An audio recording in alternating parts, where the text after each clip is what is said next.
আসসালামু আলাইকুম রহমতুল্লাহ বারকাতুহ। এই গাছটার নাম হলো চিরুনি ভ্যারেন্ডা। ছোট টবে লাগানো আছে, বেশ চমৎকার দেখতে পাতাগুলো।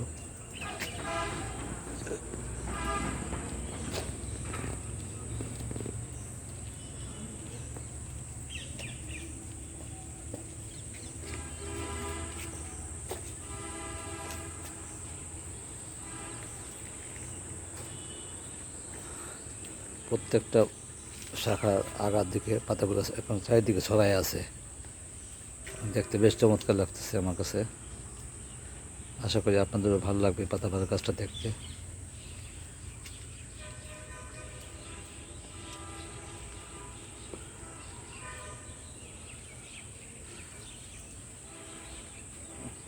ধন্যবাদ সবাইকে। ভিডিওটি ভালো লেগে থাকলে লাইক, কমেন্ট, শেয়ার করুন এবং সাবস্ক্রাইব করুন প্লিজ। আসসালামু আলাইকুম রহমতুল্লাহ।